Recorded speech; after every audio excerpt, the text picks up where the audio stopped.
আসসালামু আলাইকুম। আমি শাপলা শাপলা কিচেন অ্যান্ড ব্লগ থেকে নতুন একটি রেসিপি নিয়ে চলে এসেছি বরাবরের মতো। আশা করছি আজকের রেসিপিটি ভালো লাগবে আপনাদের। ভালো লাগলে প্লিজ ভিডিওতে একটা লাইক দিয়ে ভিডিওটি দেখা কন্টিনিউ করবেন। তো আমগুলোকে আমি অফ ক্যামেরায় ভালো করে ধুয়ে কেটে পরিষ্কার করে নিচ্ছি। আর এদিকে চলে এসেছি কড়াই। এখানে আমি সরিষা তেল দিয়ে দিয়েছি পরিমাণ মতো, আর এখানে 5 ফোড়ন দিলাম, আর দিলাম একটা শুকনো মরিচ ছিঁড়ে। এখন এখানে সরিষা বাটা আর রসুন বাটা দিয়ে দিচ্ছি।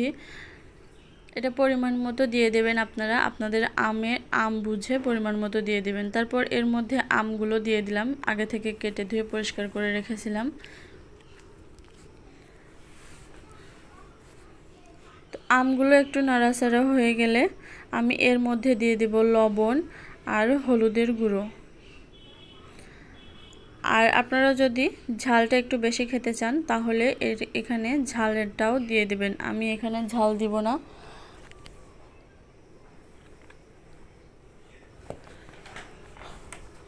এখানে দিয়ে দিচ্ছি 5 ফোড়ন গুঁড়ো, আর এই 5 ফোড়ন গুঁড়ো করার সময় আমি এখানে একটা ঝালও ভেজে গুঁড়ো করে দিয়েছিলাম, সেজন্য আমি আলাদা করে আর ঝাল ব্যবহার করিনি।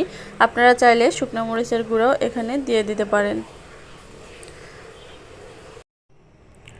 তো এগুলোকে একটু ভালো করে নেড়েচেড়ে মিশিয়ে নিয়েছি, আর এর মধ্যে দিয়ে দেব আমি আখের গুড়। আপনারা চাইলে এই আচারটা চিনি দিয়েও করতে পারেন, তবে আখের গুড়টা দিলে আচারটার কালারটা অনেকটা সুন্দর আসবে, আর কোনো ফুড কালার দিতে হবে না। তো গুড়টা দেওয়ার পরে আমি একটু নেড়েচেড়ে মিশিয়ে নিচ্ছি,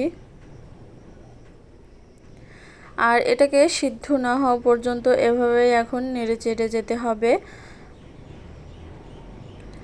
আমার আমগুলো প্রায় সিদ্ধ হয়ে এসেছে। নাড়তে নাড়তে এগুলো ছড়িয়ে যাবে। এই যে দেখুন, আস্তে আস্তে আমগুলো আমার এরকম হয়ে গেছে নাড়তে নাড়তে। এই পর্যায়ে এসে ভিডিওতে যারা একটা লাইক দিতে ভুলে গেছেন, প্লিজ ভিডিওতে একটা লাইক দিয়ে কমেন্ট করে আমাকে জানাবেন আজকের আচারের রেসিপিটা কেমন লাগলো। আর আমার চ্যানেলে যদি নতুন হয়ে থাকেন, এখনও চ্যানেলটাকে সাবস্ক্রাইব করে না থাকেন, তাহলে অবশ্যই চ্যানেলটাকে সাবস্ক্রাইব করে পাশে থাকা বেল বাটনটা অন করে দেবেন, যাতে পরবর্তীতে কোনো ভিডিও আপলোড করলে নোটিফিকেশন খুব তাড়াতাড়ি আপনাদের কাছে পৌঁছে যায়।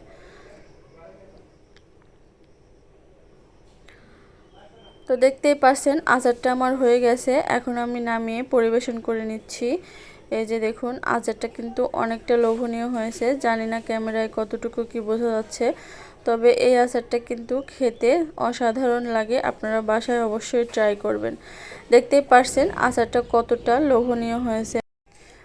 তো আমার মতো করে বাসায় অবশ্যই একদিন ট্রাই করে দেখবেন, আর অবশ্যই আমাকে কমেন্ট করে কিন্তু জানাতে ভুলবেন না যে আজকের রেসিপিটা কেমন হয়েছে। তো আজকের মতো এখানেই বিদায় নিচ্ছি। চলে আসব অন্য কোনো দিন অন্য কোনো রেসিপি নিয়ে। ততক্ষণ সবাই ভালো থাকবেন, সুস্থ থাকবেন, আর আমার চ্যানেলের পাশেই থাকবেন।